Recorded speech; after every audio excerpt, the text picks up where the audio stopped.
పహల్గాం ఉగ్రదాడిపై ఎన్ఐఏలో లోతైన విచారణ చేపట్టింది. చుట్టుపక్కల దుకాణాల నుంచి సమాచారం సేకరిస్తున్నారు. ఉగ్రవాదుల కదలికలు, దాడి ఎలా జరిగింది అనే దానిపైన ఎన్ఐఏ ఆరా తీస్తోంది. మరోవైపు ఉగ్రవాదుల కోసం ఆర్మీ వేట కొనసాగిస్తోంది. పూర్తి సమాచారాన్ని మా నేషనల్ బ్యూరో చీఫ్ కళ లైవ్ లో అందిస్తారు. కళ, శ్రీదేవి, దాదాపు మనకు ఎన్ఐఏకి సంబంధించినటువంటి నిన్న ఏదైతే ఇన్వెస్టిగేషన్కి ఉన్నటువంటి టోటల్ సమాచారాన్ని కూడా కొంత సమాచారానికి సంబంధించినటువంటిది కొంత బయటికి వస్తున్నటువంటి సందర్భం అని చెప్పవచ్చు. దీనికి సంబంధించినటువంటి పూర్తి నివేదికలు కూడా ఈరోజు ప్రధాని నరేంద్ర మోడీ గారికి కూడా ఈ నివేదికలు కూడా అందిస్తున్నట్లు కూడా కొంత అధికారికంగా కూడా చెప్పినటువంటి అంశాలు. అయితే ముఖ్యంగా ఏదైతే మనకు ఎన్ఐఏ సంబంధించినటువంటిది ఇన్వెస్టిగేషన్కి సంబంధించింది, పెహల్గావ్కు సంబంధించినటువంటి పెహల్గావ్, బైసరన్ గడ్డి మైదానాల్లో పూర్తిగా కూడా ఆ ప్రాంతాల్లో కూడా మొత్తం అంతా కూడా ఎన్ఐఏ మొత్తం అంతా ఆక్యుపై చేసుకుని అక్కడ జరిగినటువంటి సంఘటనపై కూపిలాగుతూ ఉంది ఒకవైపు. అయితే దీనికి సంబంధించింది ఏదైతే పైన మనకు బైసరన్ లోయలో ఉన్నటువంటి పైన కొన్ని టూరిస్ట్ వాళ్ళకు కొన్ని షాప్స్ను కూడా ఎప్పుడు కూడా అందుబాటులో ఉంటాయి. ఆ షాప్లో దాదాపు ఒక షాపుల్లో ఎప్పుడు ప్రతిరోజు కూడా ఉండేటటువంటి ఏదైతే చిన్న హోటల్స్, ఆ హోటల్స్కి సంబంధించింది ఏదైతే ఉగ్రదాడి జరిగినటువంటి రోజు దాదాపు ఒక షాపు క్లోజ్ చేసింది. అంటే అంతకన్నా ముందు రోజు కూడా షాపు ఎప్పుడు కూడా నడుస్తూనే ఉంది. కానీ ఆ రోజు మాత్రమే షాప్ క్లోజ్ చేయడంతో ఆ షాప్ సంబంధించినటువంటి వ్యక్తులపై పూర్తి నిఘా పెట్టారు. వాళ్ళకి సంబంధించినటువంటి వాళ్ళతో మొత్తం అంతా కూడా సమాచారాన్ని తీసుకొని వాళ్ళని అదుపులోకి తీసుకున్నట్లు కూడా ఎన్ఐఏకి సంబంధించినటువంటి మొత్తం అంతా కూడా ఇన్ఫర్మేషన్ అంతా కూడా ఇవ్వడం జరిగింది. అయితే దీనికి సంబంధించినటువంటి ఏదైతే ఉగ్రదాడికి సంబంధించినటువంటి స్థానికుల యొక్క సహాయము చాలా సహాయ సహకారాలు అందించింది అన్నటువంటిది ఎన్ఐఏ నుంచి వస్తున్నటువంటి అంటే రిపోర్టు. అయితే దీనికి సంబంధించింది దాదాపు వాళ్ళకి కావాల్సినటువంటి ఫుడ్ ఫెసిలిటీస్ కానీ, వాళ్ళు ఉండడానికి కానీ, అక్కడ స్థానికంగా ఉండేటటువంటి మహిళలతో వాళ్ళు చాలా సన్నిహితంగా ఉండడం అనేది కూడా ఒక కీలకమైనటువంటి రిపోర్టుని మాత్రం ఎన్ఐఏ దగ్గర అక్కడ ఉన్నటువంటి సమాచారాన్ని తీసుకున్నట్లు కూడా ఉంది. అయితే ముఖ్యంగా ఏదైతే పైన జరిపినటువంటి జిప్ లైన్ నడిపేటటువంటి వ్యక్తి ఎవరైతే ఉన్నారో ఆ వ్యక్తిని కూడా అదుపులోకి తీసుకున్నటువంటి చాలా అంటే ఆ సమాచారాన్ని మాత్రం రాబట్టేటటువంటి ప్రయత్నం చేస్తున్నారు. అంతేకాకుండా ఏదైతే ఈ శ్రీనగర్ అన్నది మనకు చాలా కీలకమైనటువంటి ప్లేసు. దాదాపు ఏదైతే ఉగ్రదాడికి సంబంధించినటువంటిది మూలాలు ఉన్నటువంటి కొంతమంది వ్యక్తులను ఇప్పటికే దాదాపు 3,000కు పైగా కూడా శ్రీనగర్లో ఎవరైతే వాళ్ళ మీద ఇంతకుముందు ఉన్నటువంటి బ్యాక్గ్రౌండ్ను దృష్టిలో పెట్టుకొని వాళ్ళని కూడా అదుపులోకి తీసుకున్నట్లు కూడా ఇక్కడ ఉన్నటువంటి శ్రీనగర్లో ఉన్నటువంటి స్థానికులు కూడా చెప్తున్నారు.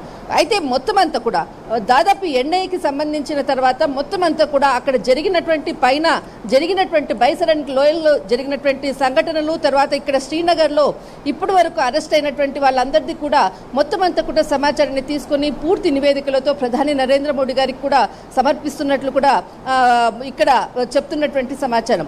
అయితే ముఖ్యంగా ఏదైతే మనకు నిన్న రాత్రి ఇక్కడ కాశ్మీర్కి సంబంధించినటువంటి జమ్మూ కాశ్మీర్ సీఎం ఒమర్ అబ్దుల్లా ప్రధాని నరేంద్ర మోడీ గారితో దాదాపు 30 నిమిషాల పాటు కూడా సమావేశమయ్యారు. దాదాపు ఇది రెండవసారి అంటే ఏదైతే మనకు పహల్గావ్ ఘటన తర్వాత సమావేశం జరగడం అనేది మొదటిసారి అని చెప్పవచ్చు. అయితే ఈ సమావేశం దాదాపు 30 నిమిషాలు జరిగింది.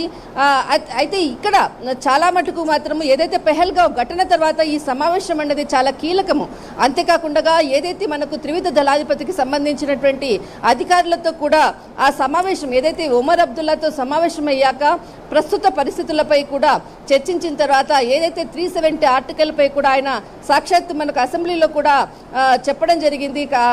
నేను 370 ఆర్టికల్పై కూడా ఏ మొహం పెట్టుకుని ప్రధానిని అడగాలి అంటూ కూడా ఒమర్ అబ్దుల్లా చెప్పినటువంటి సిచ్యువేషన్. కానీ నిన్న జరిగినటువంటి దాంట్లో సమావేశంలో మాత్రం చాలా కాశ్మీర్కి సంబంధించినటువంటి అంశాలను పై కూడా చాలా చర్చించారు. అక్కడ ఉన్నటువంటి ఏదైతే మొత్తం అంతా కూడా నివేదికలతో పాటు కూడా ఈ సమావేశంలో చర్చించినట్లు కూడా తెలుస్తుంది.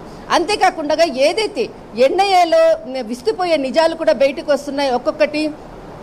దాదాపు పాకిస్తాన్కి సంబంధించి ఏదైతే నిన్న మనకు ఇక్కడ అంటే ఒక సిఆర్పిఎఫ్ కు సంబంధించినటువంటి అంటే దాంట్లో ఉన్నటువంటి వర్క్ చేసేటటువంటి ఒక వ్యక్తి పాకిస్తాన్ మహిళను కూడా వివాహం చేసుకొని దానికి సంబంధించినటువంటి సమాచారాన్ని కూడా దాచిపెట్టడంతో అంటే ఆమె వీసా కూడా మొత్తం కూడా కంప్లీట్ అయ్యింది, అయినా కూడా ఇక్కడే ఉన్నటువంటి పరిస్థితి. ఇలాంటి వాళ్ళు చాలా మంది కాశ్మీర్కి సంబంధించినటువంటి శ్రీనగర్ ప్రాంతము ఇక్కడ చాలా మంది ఉన్నారు. వీళ్ళ ఏరివైతే ముఖ్యమో అన్నట్లుగా కూడా ఏదైతే వీసా రద్దు చేయడంతో అందరూ కూడా రోడ్డున పడినటువంటి పరిస్థితి నేపథ్యంలో ముఖ్యంగా ఏ అంశాలపైన ముఖ్యంగా ఫోకస్ చేశారు? శ్రీదేవి, దాదాపు ఒమర్ అబ్దుల్లా ఏదైతే సమావేశం జరిగినటువంటిది దాదాపు 30 నిమిషాల పాటు జరిగిన సమావేశంలో ఏదైతే పెహల్గావ్ దాడికి జరిగినటువంటి కారణాలు, తర్వాత ఎన్ఐఏ ఏదైతే నివేదికలో అంటే తన ఇన్వెస్టిగేషన్లో వచ్చినటువంటి సమాచారానికి సంబంధించినది, తర్వాత ప్రస్తుతం ఏదైతే మా ఉగ్రవాదులను అణిచివేతకు సైన్యానికి పూర్తి స్వేచ్ఛనిచ్చినటువంటి ఏదైతే త్రివిధ దళాధిపతులతో చేసినటువంటి సమావేశానికి సంబంధించినటువంటి అంశాలను కూడా ఇక్కడ ముఖ్యంగా చర్చించినట్లు. ఎందుకనంటే ఇది ఒక ఇంటర్నల్ చాలా ఇంపార్టెంట్ అయినటువంటి సమావేశం కాబట్టి ఎక్కడ కూడా దీనికి సంబంధించినటువంటి లీక్ కాలేదు. కానీ ఒకవైపు మాత్రం పాకిస్తాన్కి సంబంధించినటువంటి వాళ్లకు మాత్రము కొంత భయం వేస్తున్నటువంటి పరిస్థితి అని చెప్పవచ్చు. ఎప్పుడు కూడా ఒమర్ అబ్దుల్లా ఇక్కడ భేటీ కాలేదు ప్రధానితో, కానీ నిన్న ఏదైతే సమావేశం అయిందో ఒకసారి మాత్రము పాకిస్తాన్ గుండెల్లో మాత్రము రైలు పడిగెత్తున్నాయి. ముఖ్యంగా ఏం జరగబోతుంది అంటే మా మీద యుద్ధం చేస్తున్నారా ఏంటి అంటే అన్నటువంటి వాళ్ళకి ప్రశ్న మాత్రం తలెత్తింది. ఇంతకుముందు అక్కడ ఉన్నటువంటి వాళ్ళు భయపడుతూ కూడా ఎన్నో పోస్టులు వీడియోలు కూడా చేశారు. భారత్ యుద్ధం చేస్తుంది, యుద్ధానికి రెడీగా ఉండండి అంటూ కూడా ఉసిగలుపుతున్నటువంటి వీడియోలు కూడా చేసేశారు.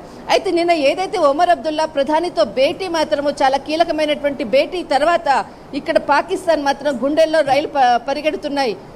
శ్రీదేవి. రైట్ కళ, థ్యాంక్ యూ.